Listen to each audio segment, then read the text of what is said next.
We are offering freelance services in data analytics, machine learning, audio engineering, and web development. Feel free to check out our website, services section, to see our portfolio and what we can do, and book a call with us to discuss your data challenges. We'll be happy to help you out. This is Data for Future. Enjoy this episode.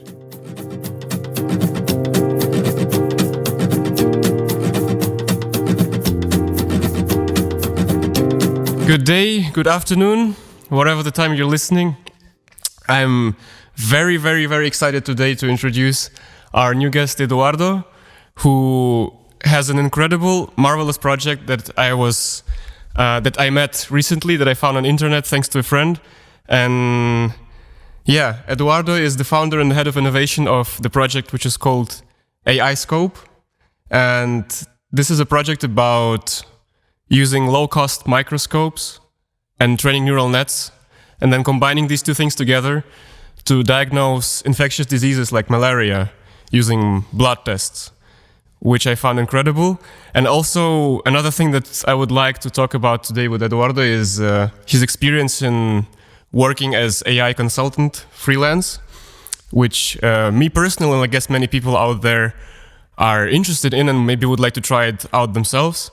So yeah, a warm welcome, Eduardo. It's nice to have you here. Hi, yeah, thank you very much for the invitation. I'm also really happy to be here. All right, so why don't you start by introducing AI Scope a bit more, and maybe telling us, maybe starting with the story, how did you even come to the idea? And I guess this problem is a huge one, infectious diseases like malaria especially, but why this one? Why not any other cutting problems out there in the world? Yeah, so AI Scope, we are a non-profit organization made by a group of many people we share many common interests in technology and also using technology for good.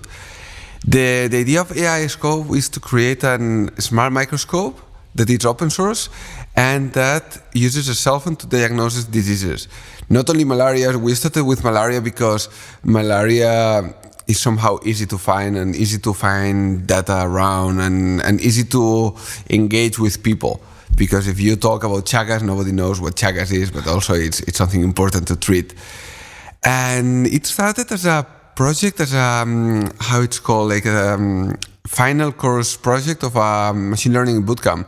Actually, I was going to the data science retreat in Berlin, and I had to choose a project. I'm a mechanical engineer myself, so I like to build things as well.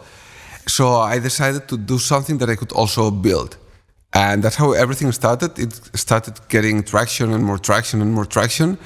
And yeah, and I decided, why not to scale this, invite more people to join, because it was fun. Like I was explaining about the project in many places, and always somebody would come like, hey, could I give you a hand? Do you need this? Do you need that? And then I thought, okay, that's amazing. People like it. Let's put more wood here into the fire.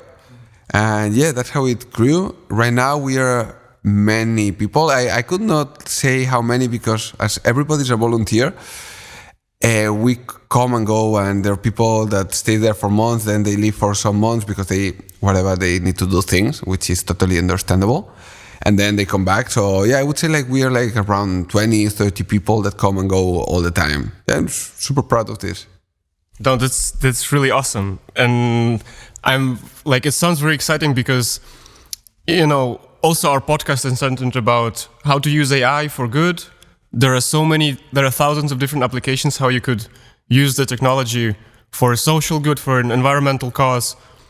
But one of the things that I think prevents many data scientists from going into the field is maybe the lack of, I might speak about myself, lack of expertise in certain topics. So you might be good at data science, but then, if you want to launch a project that aims at treating diseases, it sounds really hard to launch this kind of project without having that kind of expertise. So if you say you're a mechanical engineer, how do you get this knowledge? Do you contract people on a freelance basis, or you have friends? How does it work that you combine these two fields together? Yeah, that's actually a really interesting thing, because one of the key things of technology is that technology needs to be multidisciplinary. So you can be amazing coder, but develop something super technologically advanced that has no meaning for society or to solve any problem. Or you can be at the other side. You could be a brilliant doctor. You have extremely deep knowledge on many things, but your knowledge in technology is so basic that you cannot develop something useful or something at least cutting edge. So you need to, and that's something that we did really well, of putting people together, of having doctors, microscopists, programmers, and also more business-oriented people, even though it's not a business. But it's interesting to bring the business mentality of making things lean, and because coders like to do things extremely technologically advanced, which sometimes are not needed. So you have to bring them to reality sometimes. Doctors sometimes, they know what they need, but they don't know how to externalize this. And then the first information that they give you is useful, but it's not useful enough. You have to create that a lot. So that's why having business people there also helped us to say that, is that real, or there is something behind what the doctor is saying that we should really tackle instead of the first thing that the person is saying. And that helped us to, like, for example, we are creating an app to create a global diseases dataset that also is going to be open. And that helps us a lot to synthesize all the information that we were receiving to create this app. Because if we would have followed everybody's thoughts, it would have been something super complex, something with too many buttons and options and things. And at the end, if you put a lot of you think, and then you like refurbish everything and go again and again. You start deleting things, putting things together, and then making things that it's usable actually. Because you want to create something useful and usable. Because if it's not usable, it's not going to be used. And also one of our situations, it's not like a problem, but it's a thing that we face, is that we are non-profit and we really have no money here. So we cannot pay people to do things. So if something is boring and not the usability is poor, they won't use it. So we need to do something that it's so convenient for them that they want to use that. And that's really a key thing as well. Because if you're Microsoft, you do something that the usability is poor, but you hire 1,000 microscopists and they have to do the job. It's going to be slower, but they will do the job. If we do something that the usability is poor, after 3 images, they're going to stop. And that's something that we put a lot of effort in. Wow, so I guess the conclusion would be like, I think it's so important that you say like the multidisciplinary knowledge and expertise. I guess the best is when you have both parts of the knowledge, but as you say, like collaboration is a very powerful tool as well. But then I think it's also very important to communicate your ideas very clearly and to speak the language of the other person. Like to speak the language of doctors in this case, and that the doctors can speak the coding language as well, which is challenging sometimes. Yeah. So very interesting. And just to clarify, who is the final user of the microscope? Is it doctors? Is it just people who are very educated, people with low-level education? Who is it in the end? So at the end, the objective is to bring a tool that will diagnose in remote areas. So sometimes people misunderstand the project and they believe it's a tool that you can diagnose yourself, which could also be, but really that doesn't really make sense to me. So what we want to do is that people are able to perform a diagnosis without, or maybe not a diagnosis, but a triage. So knowing if they are sick and they have to visit a doctor without the need of a microscopist, because having microscopists is expensive and it's also difficult to find, because a microscopist is somebody who has gone under a training for many years. And you not always find microscopists everywhere. And they cannot work and all the time. So the idea here is that you have a tool that maybe a nurse can take a blood sample, make a preparation, and put it into a machine, and the machine will tell, okay, you most certainly have malaria or any other disease, go to a doctor. So obviously we are not diagnosing here. What we are saying is we are giving a hand to know if you really need to go to a doctor or not. Because most of the many countries where they have, so there are many countries that they have a lot of malaria, and that's a problem. They need to know if they are sick or not. But there are other countries that they have really low incidence. So every positive that they test, it's extremely costly in money for them. But they still have to do the whole process. So if they can reduce this money, they are going to save a lot of money for them, which is really good. Okay, yeah, that's also very cool. Because I thought it's actually for people. This was my initial idea as well. That you can, I might live in a rural area, take the microscope, do the blood test. Yeah. Maybe it's also a bit naive now when I think about this. Wow, pretty cool. And how do you do the user experience part? How do you test and iterate and make all of those steps to make the product actually usable? So we collaborate with health centers all over the world, and what we do is have a close communication with them, send them every update that we do, and have calls and have constant share of information between both parts to see what happens. And again, you see sometimes, this tool, it's meant for a broad spectrum of people. It's not just millennials with a deeply understanding of technology. It can be also by other people who maybe are not that native with technology. And it's also interesting here because when you understand, when you create a user experience thing, you think that users are gonna follow the path that you created, and you get surprised a lot. And that's a bit the thing. So we see what they do, then we go back and we say, okay, let's do it this other way. Any examples of this? Let me think. So basically misunderstanding things of the labeling tool many times, many times. Small things but I understand, everybody's busy, even though we give a whole documentation, not documentation, how to use this app. Some of the people don't fully read these things, and they have to mark the parasite and paint on top of the parasite.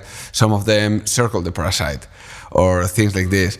So things like this all the time. So we have, and at the end, every time that the user does something wrong, it's not the user's fault, it's our fault. So we need to put more effort, and we are putting a lot of effort into this, into making that the user can not make mistakes, so that it's so easy that, because also we are going to people from many different backgrounds, from people who barely has used a cell phone because they live in a rural area and they really have a really low contact with technology. Sometimes you get surprised, we live here, we are right now in Barcelona, and we are really used to technology that even grandmas know how to use a cell phone. But you get surprised sometimes. And sometimes you even have to explain basic things about how the cell phone works.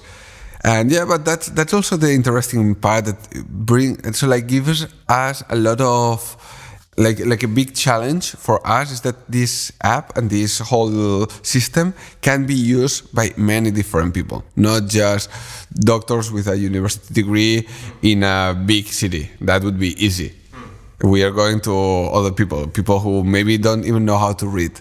And it's challenging. Wow. And as far as I know, you've launched some prototypes already in countries. I remember Peru was one of them. Yeah. What is the feedback pipeline? Is it the feedback that you gather about the usage and what kind of misinterpretations people do? Is it the real users, or you prototype somewhere here in Barcelona? Because to me it sounds pretty challenging to communicate with the end users, especially if they don't have so much knowledge of technology and you're living 10,000 kilometers far away. How do you manage it? Yeah, that's always challenging. Obviously, having people far away, it's something that really, like the communication and even the language barrier, it's sometimes a bit difficult because you believe that they understood, but they didn't. But one of the things that we mostly take from those trials and trips and everything is better understanding of the needs. Because one of the things that and that's why we want to involve so many different people, we don't want to fall into the mistake of believing that we know everything and that we know the solution. No, we go there really naively and with our ears and eyes open, and we go there to listen what they say. They are always super happy because what happens in all those countries is that they cannot perform as many tests as they would love to. And that's because, what we said, it's expensive and you need to have qualified people. And there are countries that they might have like 10 qualified microscopists in the whole country. And you cannot test the whole country with 10 people. Because like a malaria test can take between 15 and almost 40 minutes depending who makes it and how. So it's time consuming for each people, expending like an average of a half an hour. And that's the thing. So with AI scope, it's going to be, we don't really know how fast it's going to be because our tests are still in really early stage in this part. But the good thing is that it's going to be automatic. So you will be able to put different samples in different microscopes and they will perform the sample automatic, which even though might be even much slower, but you can perform many at the same time. So at the end, the average time is going to be faster. Although when you say automatic, like, I kind of imagined it in the first place that the humans are phased out of the whole process, but as you say, you still need a nurse or someone. Yeah. So in the end, it's still kind of collaboration between the technology and humans. Really interesting. And also like so important and so trivial what you say, like that, like congratulations on this kind of mindset we don't know really what the users want and what their needs are. And I think, in business especially, the lean approach of getting the feedback of the user, of iterating and making your product better, I think it's pretty established there. But in terms of sustainability, I kind of have, sometimes I have a feeling that people don't make so much use of this kind of mindset, that they kind of assume that, okay, this is what the world needs.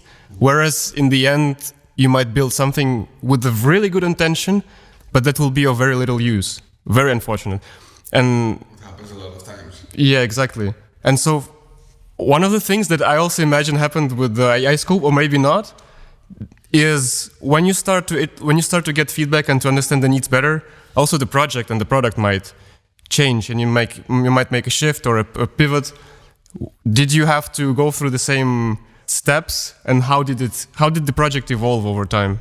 Yeah, so we have been pivoting a lot, like not like pivoting like crazy, because there are people and startups that they like crazily pivot, or they start doing one thing and they do after some months totally something different. No, our goal is exactly the same, but the way to reach it has been pivoting a lot. So one of our ideas was to create a whole microscope from scratch, and also the idea that it had to be do it yourself. Not also open source, because everything that we do is open source, but also the do-it-yourself thing. With the time, we have realized that developing a whole microscope is time-consuming, and we already have a really nice project, so we cannot spend all this time developing a whole microscope. And also making it do-it-yourself, it's crazy. It's how can you assure that somebody makes it properly? So that is the thing. That's why we are pivoting and we are testing other options. For example, in this field, one of the things would be to automatize one existing microscope, which that's something that I would like a lot, because there are microscopes everywhere. So there has been NGOs sending microscopes to the whole world always, since many years. They are in okay condition sometimes, but they are there. And obviously, a factory-made microscope is going to be always better than a microscope that somebody has done in their basement with a laser cutter. and assembled by hand, obviously, and it's also really difficult. We have made many prototypes, like I don't remember exactly, like 8 or 9 or something like this, and I remember building them with super glue, and like, fuck, that's hard. How somebody should do this? Like, even myself, who, yeah, exactly. So like, but like I remember one of the first ones, like even myself, who just developed the thing. Like, I created the thing and I designed it 2 days before I was having problems to assemble this. And yeah, so that's why we are trying to maybe also collaborating with other open source projects that they created microscopes, things like this. And that's also one of the cool things that we are also happy to collaborate with everybody. But that's the thing that, yeah, we have been pivoting a lot. And like, keeping the focus in mind, but always pivoting. So with this labeling app, now it works on the cell phone. But at the beginning, we wanted to work it.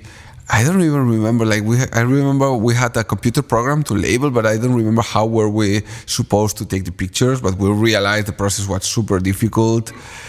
And yeah, like every single thing has been changing. And even at the beginning, we wanted the project to run in a Raspberry Pi. But then we realized that on one hand, they are not as powerful as to perform like real-time computer vision, like a real-time object location. And on the other, if you buy a Raspberry Pi and start adding components, it ends up being really expensive. So like you buy the Raspberry Pi and a camera and whatever GPS thing and a connectivity other thing, and at the end you paid almost like a cell phone. And the cell phone, like, and a screen, because you need to see it somewhere. And the cell phone goes, wait, it's better. And it's everything pre-made. You can just buy them and ship them. So right now it's a cell phone that you use in pair with the microscope, and it will give you the same output, basically. Yeah. And the microscopes are the ones that already there that might be shipped by NGOs, by humanitarian aid, and so on and so forth. Yeah. So what we do right now, so we found, and that also has to do with the pivoting thing. Like the idea is that we attach a cell phone to a microscope with an adapter, and ideally in the future the cell phone will also move the microscope. So we started developing an adapter to adapt the cell phone to the microscope, because the ones that we found in internet were not that good. And what happened is that we spent many months developing one. We developed something super cool, and then we found one super cool online already for 30 euros. And yeah, we had to say like be humble and say, okay, makes more sense to buy them than develop them, because at the end, everything that you are developing, it's costly, and we have to focus in our core thing, which is creating something to find the pathogens, not just all the whole environment around this. Wow, that's so cool. I mean, it's also so nice to hear that someone has the same kind of experience. I guess everyone has the same kind of experience where you want to build something and then you realize there is a much easier way, and maybe everything you have done so far it's not for nothing, but there is a better way. So why don't you choose the other one? Yeah. But I guess what you say is it's helping a lot when you have the end goal. The thing that you actually want to solve, in your case, it's to identify diseases with whatever technology and whatever tools that might be available. You might want to build one, you might just buy one on the internet. But yeah, I think this experience is very, as you say, humbling, but also if you remind yourself of the goal, it's the right thing to do. Exactly. And you need to be objective, and at the end you want to solve a problem. You don't want to put medals on you by developing many things. So if we can, and that's also one of the things that I keep saying that all the time, like now we're building this data set that hopefully is going to be the biggest one in the world of infectious diseases.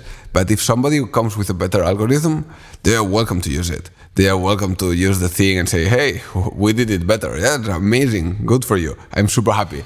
Yeah, because at the end, we want to solve this problem. We don't want to put medals on us. And I would even say this is a social entrepreneurship project, because it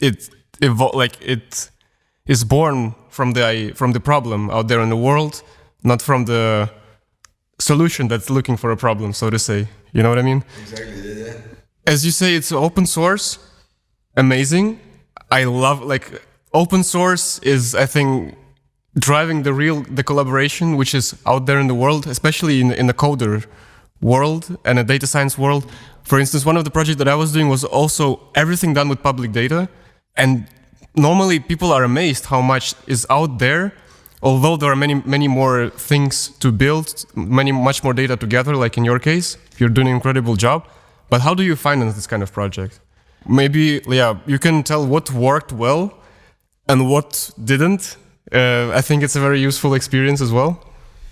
Yeah, that's actually a really tricky question, because that's one of our biggest problems. And actually, so like we have this weird situation that we are not part of an university, although we collaborate with many. And we are not a company, because we are a non-profit organization. And we are creating things, but we are open source, so we don't have rights or patents or things like this. So we are in this, it's like the totally, I don't know the words for this, that would be like the opposite of sweet spot. So like nobody likes us. So whenever we apply for a grant, no, you're not part of a university. Whenever an accelerator comes to us, like, oh yeah, but you're not going to be profitable. And so we have tried many different things, and for example, this year is going to be the year of the communications once COVID allows us to do things. But until there was a moment that I thought to myself, okay, it makes no sense to spend more time creating big projects to present to contests or to grants or things like this, because you spend many hours for this. So I end up paying everything myself. So I decided, and actually, yeah, like all the hours we were spending them, it's even cheaper to work them and pay them myself right now, because for the output that we were becoming, that was the best approach. Also, there are some companies that they give us help.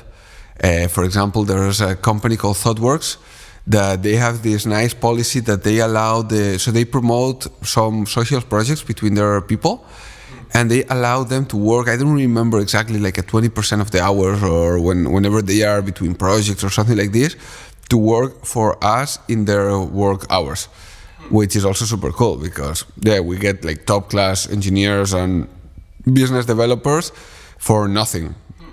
Also, the other thing, like companies as well, so nobody gave us money ever, but they like the project, they like to be nearby, and they like to help.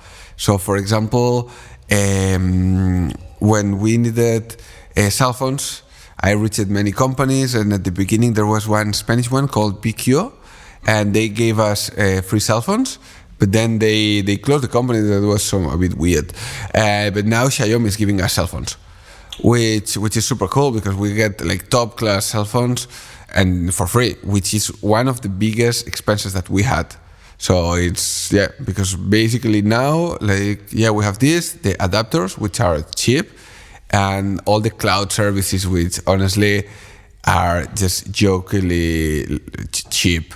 Like every month I pay from Google Cloud, I don't remember, like 60 cents or something like this. I don't even check the invoices, because I know they are just like insanely cheap. Because also one of the things that keeps our costs down low is that we don't have many users, because our users are highly skilled. Not everybody can be taking pictures and labeling.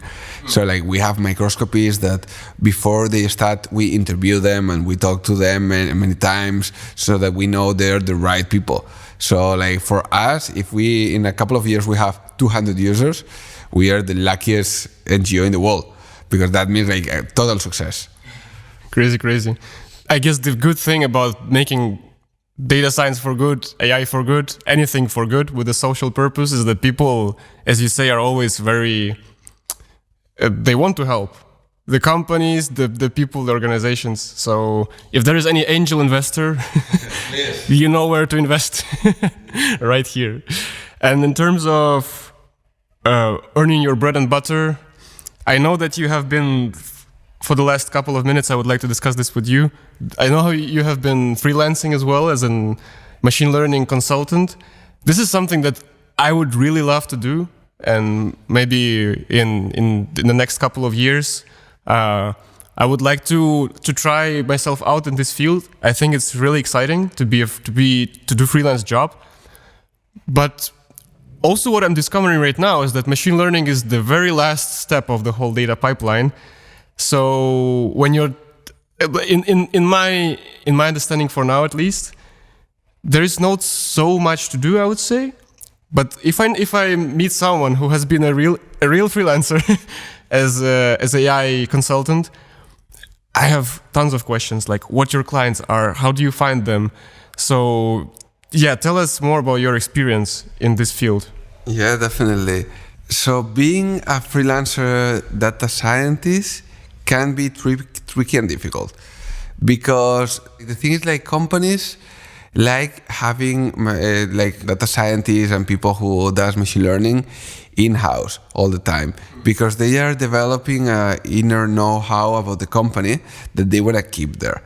So that's why it's kind of difficult, and this idea that there are some developers and people like this that they can be working 2 weeks in a project, a week in another, 2 months in another project, and they keep switching from countries.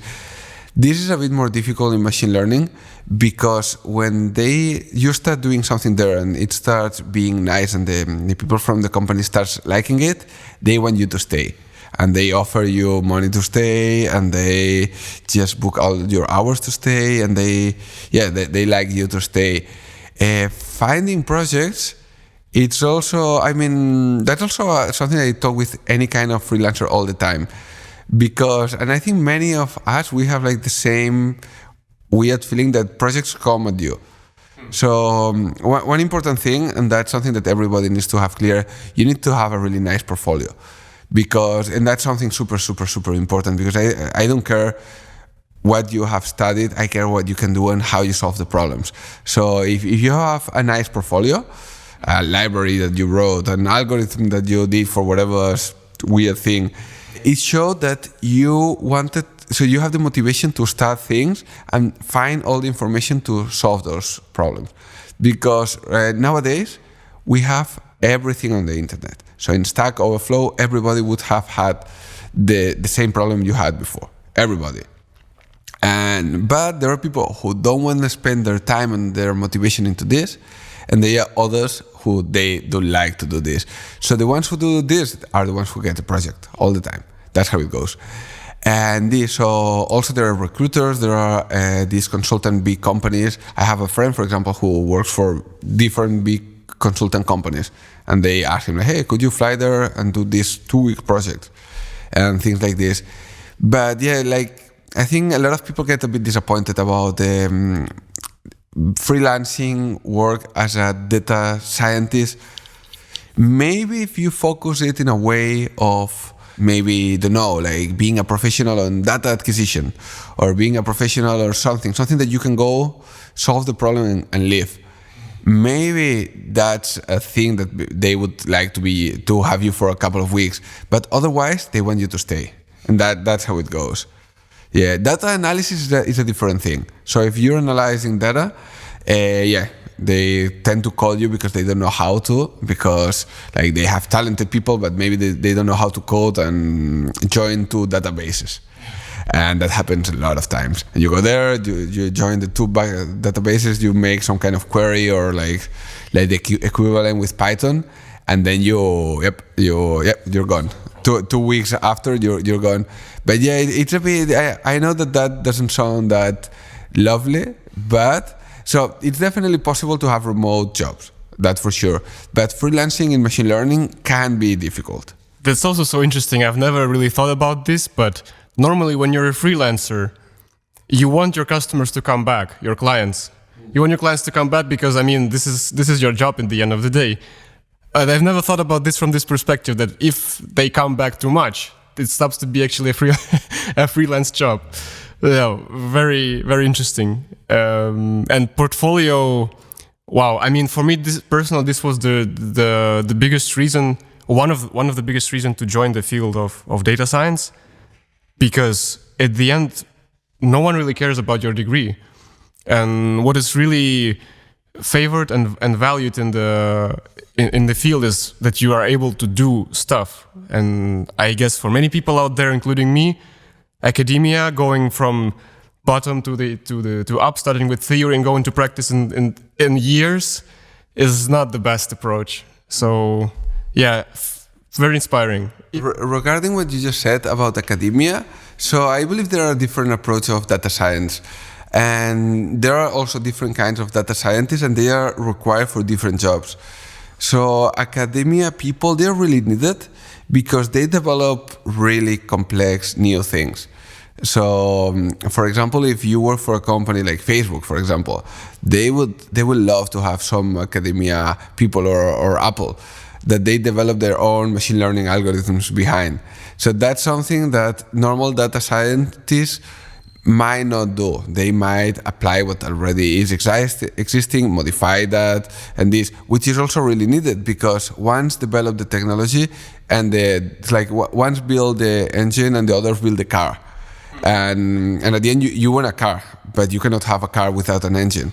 And that's the thing. You need these super clever people putting the engine together and saying, okay, yeah, this is going to work this way. And the others who might be a bit more pragmatic, looking for usage for this new technology, because that happens many times that people, again, even going back to what we said about AI scope, that many people develop, many developers develop super complex things that has no real goal and not real purpose. But if you mix that with the right amount of pragmacy, then you have something useful, and that's like the sweet spot.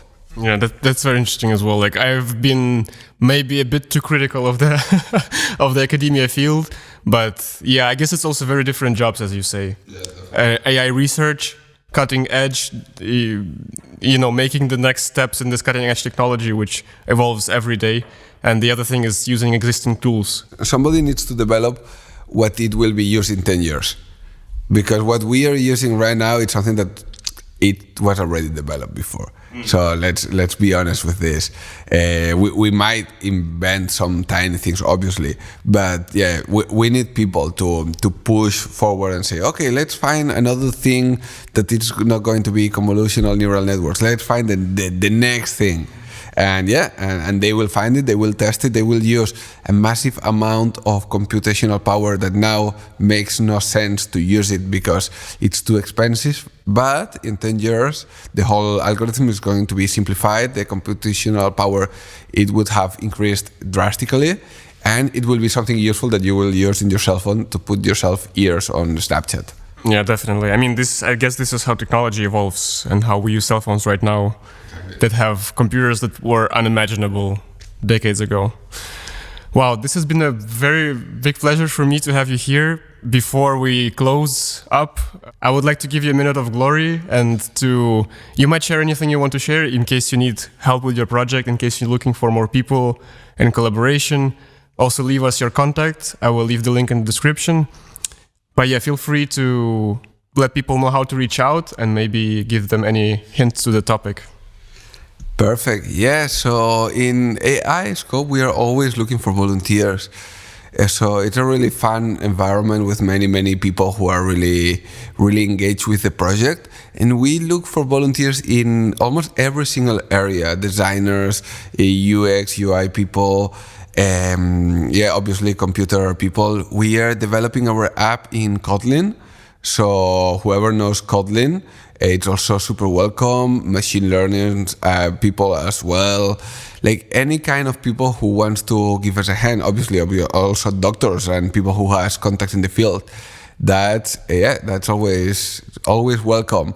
So yeah, please, if you feel that you can or you like to give us a hand, just feel free to contact. Yeah, I will share with him my email, so you can just reach me directly. Cool. Sounds awesome. Thanks again for being here, and it's very nice to meet you in person. In times of coronavirus, it's not as easy. It has been a great discussion. Yeah, thank you very much. It was a pleasure to come here.